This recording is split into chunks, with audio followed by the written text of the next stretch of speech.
Hi everyone, आज की इस वीडियो में बात करने वाले हैं केस एमुलिंगम की ह्यूमन फिजियोलॉजी से अपना छोटा सा चैप्टर जिसका नाम है रेड ब्लड सेल्स यानी कि एरिथ्रोसाइट्स पढ़ने वाले हैं। तो स्टार्ट करते हैं आज की वीडियो। सबसे पहले हमारे पास इंट्रोडक्शन में देखिए क्या कुछ पॉइंट्स दिए हुए हैं। सबसे पहला है कि नॉन न्यूक्लिएटेड होता है। नॉन न्यूक्लिएटेड मतलब यहाँ पे न्यूक्लियस एब्सेंट होता है। इसको हम क्या कहते हैं? एरिथ्रोसाइट्स भी कहते हैं। एरिथ्रोसाइट्स किस लिए कहा जाता है? एरिथ्रो का मतलब होता है रेड और साइट्स का मतलब होता है सेल्स। तो जो आपके रेड कलर के सेल्स हैं यानी कि उनको हम क्या कह रहे हैं? एरिथ्रोसाइट्स कह रहे हैं। और इनका जो रेड कलर होता है वो किसकी वजह से होता है? Due to haemoglobin. और इनका रोल क्या होता है? ये गैसेस एक्सचेंज कराते हैं। आपको पता है ये किस में हेल्पफुल होते हैं? ये कराते हैं ऑक्सीजन और कार्बन डाइऑक्साइड का ट्रांसपोर्ट। ऑक्सीजन का कैसे ट्रांसपोर्ट कराते हैं? आपको पता है आरबीसीज के अंदर क्या है? हीमोग्लोबिन। तो ऑक्सीजन को कैसे कैरी कराते हैं? Oxy haemoglobin. और आपका कार्बन डाइऑक्साइड कैसे होता है? Carboxy haemoglobin. इस तरह से गैसेस का एक्सचेंज कराते हैं और ट्रांसपोर्ट भी कराते हैं। इसके बाद अगर बात कीजिए नॉर्मल वैल्यू के बारे में, तो नॉर्मल वैल्यू कितनी होती है इनकी? 4 से लेके 5.5 मिलियन पर क्यूबिक एमएम। और अगर मेल्स के बारे में बात की जाए तो 5 मिलियन होती है और फीमेल्स में कितना होता है? 4.5 होता है। ऐसा क्यों? क्योंकि फीमेल के अंदर मेंस्ट्रुअल फ्लो के टाइम पे वहाँ पे आरबीसीज लॉस हो जाते हैं। इस वजह से यहाँ पे फीमेल के अंदर थोड़ा 0.5 मिलियन का यहाँ पे डिफरेंस आता है। तो शेप कैसा होता है इनका? बाइकॉनकेव होता है। जो सेंटर वाला पोर्शन है, ये वाला पोर्शन, ये कैसा होता है? थोड़ा थिनर होता है। और जो इनके पेरीफेरी वाले पोर्शन होते हैं वो कैसे होते हैं? थोड़े थिकर होते हैं। ये शेप है आपका आरबीसी का। अगर बात कीजिए नॉर्मल स्ट्रक्चर के बारे में, तो अभी मैंने बताया नॉर्मल स्ट्रक्चर के ये पॉइंट मैंने अभी इंट्रोडक्शन में भी यहाँ पे डिस्कस किया था। ये कैसे होते हैं? नॉन न्यूक्लिएटेड होते हैं। डीएनए भी यहाँ पर एब्सेंट होता है। डीएनए एब्सेंट होने के साथ साथ यहाँ पे क्या होता है? माइटोकॉन्ड्रिया भी एब्सेंट होता है। और इनके पास जो साइटोस्केलेटन है वो स्पेशल टाइप के प्रोटीन से मिलकर बना होता है जिनका नाम है एक्टिन और स्पेक्ट्रिन। तो देखिए स्पेक्ट्रिन क्या करता है? जो बाइकॉनकेव शेप होता है आरबीसी का उसको मेंटेन करता है आपका स्पेक्ट्रिन। अगर क्वेश्चन आ जाए तो आपको याद रखना कि स्पेक्ट्रिन का रोल क्या है। स्पेक्ट्रिन का रोल होता है जो आपका बाइकॉनकेव शेप है आरबीसी का उसको मेंटेन कौन रखता है? स्पेक्ट्रिन। अगर स्पेक्ट्रिन एब्सेंट हो जाए तो ये क्या करा देता है? स्फेरोसाइटोसिस करा देता है। स्फेरोसाइटोसिस का मतलब क्या है? जो आपका आरबीसीज हैं वो अपना बाइकॉनकेव शेप को क्या कर देते हैं? लूज कर देते हैं। और कैसे बन जाते हैं? ग्लोबुलर इन शेप बन जाते हैं। तो स्पेक्ट्रिन क्या करता है? जो इनका बाइकॉनकेव शेप है, आपको यहाँ पे दिख रहा है बाइकॉनकेव शेप, इस शेप को मेंटेन करता है। अगर स्पेक्ट्रिन ना हो तो ये शेप मेंटेन नहीं रहेगा और ये कैसे ग्लोबुलर प्रोटीन में कन्वर्ट हो जाएंगे, जिनको हम कहेंगे स्फेरोसिटिक स्ट्रक्चर कहेंगे। ये जो आपका ग्लोबुलर स्ट्रक्चर बना है इसको हम कहते हैं स्फेरोसिटिक स्ट्रक्चर। और जो प्रोसेस है उसको हम क्या कह रहे हैं? स्फेरोसाइटोसिस कहते हैं। अब बात आती है प्रॉपर्टीज़ के बारे में। तो देखिए आरबीसीज का सबसे पहली प्रॉपर्टी क्या होती है? क्या है? Rolex formation. रोलेक्स फॉर्मेशन मतलब ये क्या करते हैं? जब हम अगर ब्लड वेसल से ब्लड निकाल रहे हैं तो इस तरह से जैसे एक आप कॉइन के ऊपर कॉइन रख देते हो, पाइल्स ऑफ कॉइन बना लेता है।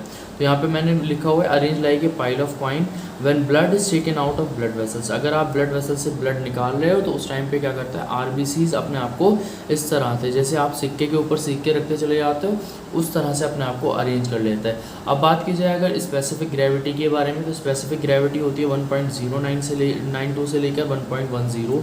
ये इसकी आरबीसीज की स्पेसिफिक ग्रेविटी है। अब आरबीसी की थर्ड प्रॉपर्टी क्या है? आरबीसी का पीसीवी, पैक्ड सेल वॉल्यूम। तो देखिए पैक्ड सेल वॉल्यूम का मतलब क्या है? Portion of blood occupied by RBCs.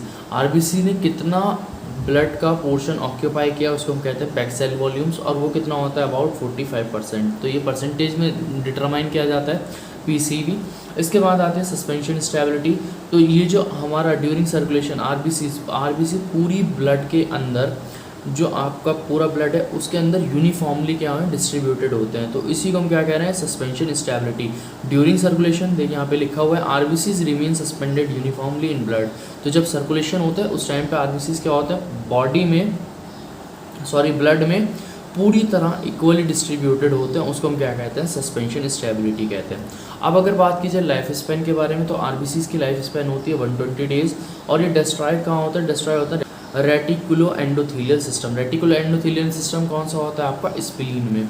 Life span किसके थ्रू डिटरमाइन की जाती है? एक रेडियो आइसोटॉपिक मेथड होता है जिसके थ्रू क्या की जाती है? इनकी लाइफ स्पैन को डिटरमाइन किया जाता है। तो जो डिस्ट्रक्शन है वो कहाँ पे हो रहा है? कैपिलरीज में। किसकी? Red pulp of spleen. तो स्प्लीन में जाने के बाद इनका वहाँ पर क्या होता है, डिस्ट्रक्शन होता है। क्यों? क्योंकि जो आपका स्प्लीनिक कैपिलरीज हैं, जो स्प्लीन के अंदर कैपिलरीज हैं, उनका डायमीटर क्या होता है, बहुत ज़्यादा स्मॉल होता है देन आरबीसीज। तो उस वजह से वहाँ पे क्या हो जाता है, आरबीसीज का डिस्ट्रक्शन हो जाता है। स्प्लीन ही को हम क्या कहते हैं, ग्रेवयार्ड ऑफ आरबीसीज। तो अगर आपके वन वर्ड में क्वेश्चन आ जाए तो आपको याद रखना है कि आपका जो ग्रेवयार्ड ऑफ आरबीसीज यानी कि आरबीसीज का कब्रिस्तान कौन है, आपका स्प्लीन। और क्यों कहा जाता है, क्योंकि जो स्प्लीनिक कैपिलरीज हैं वो क्या है, बहुत ज़्यादा छोटी हैं। अब जब इनका फ्रेगमेंटेशन हो जाता है तो जो हीमोग्लोबिन है हमारा, वो क्या कर लिया जाता है, फैगोसाइटाइज कर लिया जाता है। किसके थ्रू? मैक्रोफेज। मैक्रोफेज क्या होते हैं, फैगोसिटिक सेल्स होते हैं।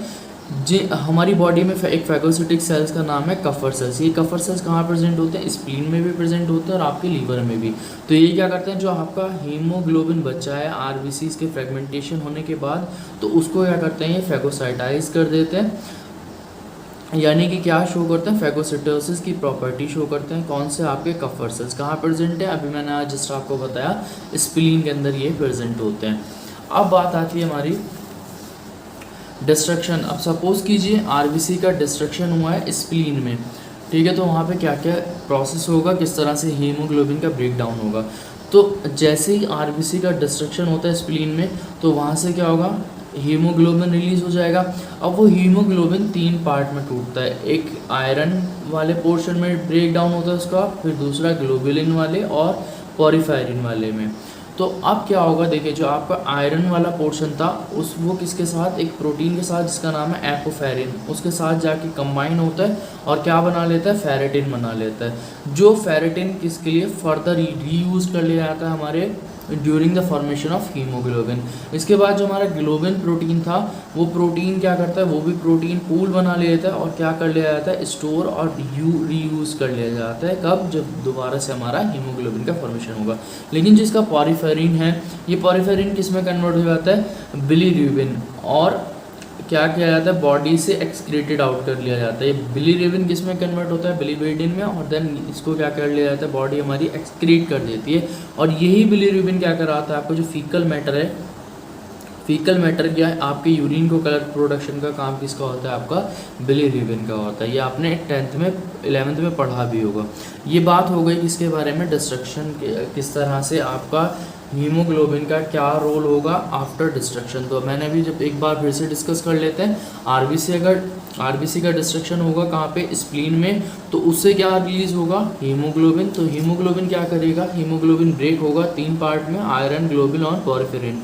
जो आयरन वाला पोर्शन है वो एपोफेरिन के साथ मिलकर क्या बना लेगा, फेरेटिन, और उसको क्या कर लिया जाएगा, स्टोर करके बाद में रीयूज कर लिया जाता है। इसी तरह जो ग्लोबुलिन वाला पोर्शन है वो क्या बना लेगा, वहाँ पे प्रोटीन का पूल बना लेगा और उसको भी स्टोर करने के बाद क्या कर लिया जाता है, रीयूज कर लिया जाता है। लेकिन जो आपका पॉरीफेरिन वाला है उसको क्या है, वो किस में कन्वर्ट हो जाता है, बिलीरुबिन में, और उसको बिलीरुबिन को क्या किया जाता है, हमारे एक्सक्रीटरी सिस्टम के थ्रू बॉडी से एक्सक्रीट आउट कर दिया जाता है। ये किसके बारे में हो गया, ये हमारा बात हुई है डिस्ट्रक्शन के बाद क्या आरबीसीज में क्या हीमोग्लोबिन का रोल होता है, किस तरह से हीमोग्लोबिन में क्या क्या कन्वर्जन होता है। अब बात आती है हमारे फंक्शन क्या होता है आरबीसीज का। तो आरबीसीज का फंक्शन, आपको सबसे पहला फंक्शन पता है, ट्रांसपोर्टर ऑफ गैसेस। ट्रांसपोर्ट कराता है किसका, गैसेस का। आप जानते हो 97% ऑक्सीजन क्या करती है, हीमोग्लोबिन के साथ कैरी होती है in form of oxy haemoglobin. Oxy haemoglobin क्या है, जब ऑक्सीजन किसके साथ, हीमोग्लोबिन के साथ कंबाइन होती है तो क्या बनाती है, HbO2, ऑक्सी हीमोग्लोबिन। और इसी तरह जो आपका कार्बन डाइऑक्साइड है, 30% जो कार्बन डाइऑक्साइड है वो भी ट्रांसपोर्ट की जाती है किसके through, with the help of haemoglobin. तो यहाँ पे किसकी फॉर्म में, कार्ब हीमोग्लोबिन की फॉर्म में उसको ट्रांसपोर्ट किया जाता है। और अगर ऑक्सीजन की बात कीजिए, ऑक्सीजन को ट्रांसपोर्ट किया जाता है ऑक्सी हीमोग्लोबिन। अब बात आती है buffer action in blood. Buffer action देखिए, अब जो तीसरा रोल है आरबीसीज का वो क्या है, ये किस तरह से वर्क करते हैं, एक्ट एज अ बफर। जो इनके अंदर हीमोग्लोबिन है आरबीसीज के अंदर, वो एक अच्छा बफर है। बफर क्या होते हैं, जो एक आपकी हाइड्रोजन के आयंस की कंसंट्रेशन है उसको स्टेबल रखते हैं। तो यहाँ पे क्या करता है, ये हीमोग्लोबिन रेगुलेट करता है किसके, हाइड्रोजन आयन की कंसंट्रेशन को मेंटेन करता है। तो act as a buffer. Fourth important function क्या है इसका, इन ब्लड ग्रुप डिटर्मिनेशन। आपको पता है जो आपके आरबीसीज हैं उनके सरफेस पे, ये सपोज कीजिए आपका आरबीसी है, इस आरबीसी के सरफेस पे क्या होता है, यहाँ पे एंटीजन्स लगे होते हैं। सपोज कीजिए एंटीजन ए है, तो ब्लड ग्रुप क्या होगा यहाँ पे, ए। इसी तरह दूसरा आरबीसी है, उस पर क्या है, अगर एंटीजन प्रेजेंट होंगे बी तो इसका ब्लड ग्रुप क्या होगा, बी। तो इसी तरह ये क्या करते हैं, ब्लड ग्रुप को डिटरमाइन कराने में हेल्पफुल होता है कौन, आपका रेड ब्लड सेल्स। तो red blood cells carries blood group antigens like A antigen, B antigen, और क्या होते हैं यहाँ पे साथ में आरएच फैक्टर भी यहाँ पे प्रेजेंट होते हैं किसके, आरबीसीज के सरफेस पे। अब यहाँ बात करने वाले हैं क्या क्या कॉजेज है जिसकी वजह से क्या होता है आरबीसीज कब इंक्रीज होते हैं और आरबीसीज कब डिक्रीज होते हैं। तो सबसे पहले फिजियोलॉजिकल वेरिएशंस के बारे में अगर बात की जाए तो एज के टाइम पे देखिए, जब हम पैदा होते हैं ड्यूरिंग बर्थ हमारे पास जो आरबीसीज होते हैं उनकी क्वांटिटी होती है 8 से लेकर 10 मिलियन तक। लेकिन 10 दिन के बाद क्या हो जाती है, जो काउंट है वो क्या हो जाता है, नॉर्मल हो जाता है और आरबीसीज की वैल्यू कितनी हो जाती है, डिक्रीज होकर 4.5 बिलियन या 5 मिलियन हो जाती है। अगर सेक्स के बारे में बात की जाए तो फीमेल के पास क्या होते हैं, लेस होते हैं ड्यूरिंग रिप्रोडक्टिव फेज। या रिप्रोडक्टिव फेज में क्यों लेस होते हैं, क्योंकि फीमेल के अंदर क्या स्टार्ट हो जाती है, मेंस्ट्रुअल साइकिल। उस टाइम पे क्या होता है, ब्लड लॉस होने की वजह से यहाँ पे फीमेल के अंदर आरबीसीज में डिक्रीजमेंट होता है। इसके बाद हाई एल्टीट्यूड के बारे में अगर बात की तो अगर हम हाई एल्टीट्यूड पे जाते हैं जहाँ पे ऑक्सीजन की डेफिशिएंसी होने लगती है तो वहाँ पे क्या होता है, हाइपोक्सिया। तो उस टाइम पे क्या होता है, जब ऑक्सीजन मोर अमाउंट में चाहिए होती है उस टाइम पे क्या होता है, हमारे आरबीसीज का नंबर इंक्रीज होता है। आफ्टर एक्सरसाइज अगर बात की जाए तो आफ्टर एक्सरसाइज जब हम एक्सरसाइज करके हटते हैं तो कुछ टाइम के लिए हमारे आरबीसीज इंक्रीज होते हैं, या हमारी इमोशनल कंडीशन के टाइम पे भी आरबीसीज इंक्रीज होते हैं। जैसे जैसे टेम्परेचर बढ़ेगा, जो इन्वायरमेंट का टेम्परेचर है जैसे जैसे इंक्रीज होगा आरबीसीज का प्रोडक्शन भी साथ साथ इंक्रीज होता है। आफ्टर मील्स थोड़ा बहुत यहाँ पे आरबीसीज इंक्रीज करते हैं, लेकिन बाद में कुछ समय बाद क्या हो जाता है, आरबीसीज की वैल्यू नॉर्मल हो जाती है। अब बात करते हैं हमारा डिक्रीज किस किस टाइम पे आरबीसीज होते हैं। तो देखिए डिक्रीज कब, फिजियोलॉजिकल अगर बात की जाए, हाई बैरोमेट्रिक प्रेशर, जब आप डीप ओशंस वगैरह में जाते हैं तो वहाँ पे क्या होता है, जो ऑक्सीजन का प्रेशर है वो कम होगा, आपकी बॉडी में ऑक्सीजन का प्रेशर ज़्यादा होगा, तो उस वजह से क्या होता है वहाँ पे जो आरबीसीज हैं उनकी वैल्यूज़ क्या होने लगती है, वहाँ पे नंबर कम होने लगते हैं। या जब आप क्या करते हो, सोते हो तो उस टाइम पे। इसके बाद अगर प्रेगनेंसी के बारे में बात की जाए तो प्रेगनेंसी के टाइम पे क्या होता है, आरबीसीज की वैल्यू डिक्रीज होती है। क्यों, क्योंकि उस टाइम पे जो आपका फीमेल का एक्स्ट्रा सेलुलर फ्लूइड होता है वो बहुत ज़्यादा अमाउंट में प्रेजेंट होता है। आप जानते हो, देखिए जब एम्ब्रियो का फॉर्मेशन बनता है तो एम्ब्रियो का फॉर्मेशन होता है वहाँ पे क्या प्रेजेंट होता है, एमनियोटिक फ्लूइड प्रेजेंट होता है। तो वहाँ पे क्या होता है, फ्लूइड वाले पोर्शन के इंक्रीमेंट होने की वजह से बॉडी में उस टाइम पे क्या हो जाता है, वहाँ पे आरबीसीज की वैल्यू कम हो जाती है, आरबीसीज के नंबर डिक्रीज होता है। अब बात करते हैं पैथोलॉजिकल वेरिएशंस क्या क्या होते हैं जो आपके आरबीसीज के काउंट में इंक्रीज कराते हैं। तो अगर आरबीसी काउंट इंक्रीज हो रहा है तो उसको हम कहते हैं पॉलीसिथीमिया। पॉलीसिथीमिया दो टाइप के होते हैं, एक होता है प्राइमरी पॉलीसिथीमिया और एक होता है हमारा सेकेंडरी पॉलीसिथीमिया। तो प्राइमरी पॉलीसिथीमिया को हम क्या कहते हैं, पॉलीसिथीमिया वेरा भी कहते हैं।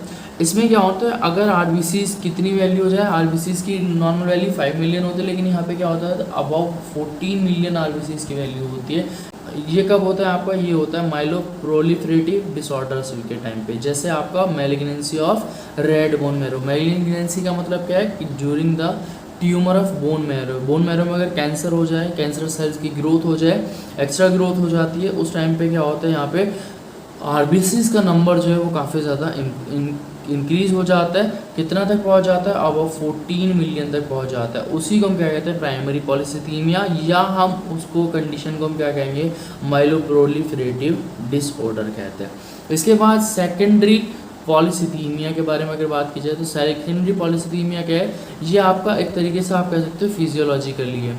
तो जैसे आप जो आपके रेस्पिरेटरी डिसऑर्डर्स हैं, जैसे आपका एम्फिसीमा, कंजेंटाइल हार्ट डिसीज़, स्क्लेरोसिस क्या होता है, जब आपकी पल्मोनरी आर्टरी है उसमें क्या हो जाती है, हार्डनिंग हो जाती है, या पॉइजनिंग हो जाए किसी केमिकल्स के through, chronic carbon monoxide poisoning हो जाए, ये सारी कंडीशंस हो जाए तो उसको हम क्या कहते हैं, सेकेंडरी पॉलीसिथीमिया कहते हैं। उस टाइम पे क्या होता है, आरबीसीज का नंबर इंक्रीज करता है। अब देखिए यहाँ पे ये जो आपके रेस्पिरेटरी डिसऑर्डर है उस टाइम पे आरबीसीज क्यों इंक्रीज हो रहे हैं। अब आप देखिए, आपको सपोज कीजिए किसी पर्सन को रेस्पिरेटरी डिसऑर्डर है, उसको क्या होगा, ऑक्सीजन की ज़्यादा से ज़्यादा रिक्वायरमेंट होगी, ऑक्सीजन को रिक्वायरमेंट कराने के लिए क्या रिक्वायर्ड होगा, आपको रिक्वायर्ड होंगे आरबीसीज। तो उस टाइम पे क्या होता है, हमारा आरबीसीज का नंबर इंक्रीज़ करता है। जैसे आप ये समझ सकते हो, ये हाइपोक्सिया वाली कंडीशन है। जितनी भी कंडीशंस हैं यहाँ पे मेंशन किया हुआ है, जितनी भी अबव कंडीशंस है, ये सब किसकी कंडीशंस हैं, हाइपोक्सिया। हाइपोक्सिया का मतलब क्या होता है, जब आपकी बॉडी में ऑक्सीजन की डेफिशिएंसी हो जाती है और उस टाइम पे क्या होता है, आरबीसीज का नंबर बहुत ज़्यादा अमाउंट में इंक्रीज होने स्टार्ट हो जाता है। उस कंडीशन को हम कहते हैं हाइपोक्सिया, जो किसके थ्रू स्टिमुलेट होती है, जो स्टिमुलेट करती है किसको, एरिथ्रोपोएटिन को, ताकि क्या हो जाए, वहाँ पे आरबीसीज का फॉर्मेशन होना स्टार्ट हो जाए। अब हमारा बचता है variations in size of RBCs. तो आरबीसीज के साइज़ में क्या क्या वेरिएशंस आते हैं। सबसे पहला साइज़ है माइक्रोसाइट्स। माइक्रो का मतलब होता है स्मॉल। तो अगर आरबीसीज का कैसा, स्मॉलर साइज़ के अगर आरबीसीज हो जाए, ये कब होते हैं, जब आपकी आयरन डेफिशिएंसी एनीमिया के टाइम पे। देखिए, जब आप डायग्नोस करो आयरन डेफिशिएंसी एनीमिया को, तो उस टाइम पे आप बता सकते हो कि वहाँ पे जो आरबीसीज का साइज़ है वो क्या हो जाता है, वहाँ पे स्मॉल हो जाता है, जिसको हम कहते हैं माइक्रोसाइट्स कहते हैं। प्रोलॉन्ग फोर्स ब्रीदिंग के टाइम पे क्या होता है, ये आपके जो आरबीसीज हैं उनका साइज़ क्या होता है, स्मॉलर होता है, या आपका ऑस्मोटिक प्रेशर आपके ब्लड में बढ़ा होता है। इसके बाद है आपका मैक्रोसाइट्स। मैक्रोसाइट्स का मतलब क्या है, लार्ज। तो लार्ज साइज़ हो जाए, जैसे हमारा मेगालोब्लास्टिक एनीमिया, उस टाइम पे क्या होता है, जो आपके आरबीसीज होते हैं उनका साइज़ काफ़ी ज़्यादा इंक्रीज़ हो जाता है, या ऑस्मोटिक प्रेशर आपके ब्लड में क्या हो रहा हो, डिक्रीज़ हो रहा हो। जाहिर सी बात है, साइज़ बड़ा होगा तो प्रेशर क्या होगा, वहाँ पे डिक्रीज़ हो जाएगा। एनाइसोसाइट्स क्या होते हैं, अगर आपके ब्लड में, आप जानते हो ब्लड में भी मैंने बताया आपके आरबीसीज कैसे हैं, बाइकॉन्केव इन शेप है, लेकिन जो आपके ब्लड है उसमें जो आपके आरबीसीज का साइज़ है या शेप है, वो क्या हो जाए, वहाँ पे डिफरेंट साइज़ के आरबीसीज हो जाए, एक प्रॉपर फिक्स साइज़ ना रहे, उसको हम कहते हैं एनाइसोसाइट्स कहते हैं। ये कंडीशन कब आती है, आती है कंडीशन आपकी पेरिनीशियस एनीमिया के टाइम पे। यही सारी आज की इस वीडियो में था, जितना भी था उस चैप्टर में आपको रेड ब्लड सेल से रिलेटेड वो मैं सारा कवर कर चुका हूँ। अगर आपको वीडियो पसंद आए तो प्लीज़ चैनल को ज़रूर सब्सक्राइब कर दें और वीडियो को ज़्यादा से ज़्यादा शेयर और लाइक करें। Thank you.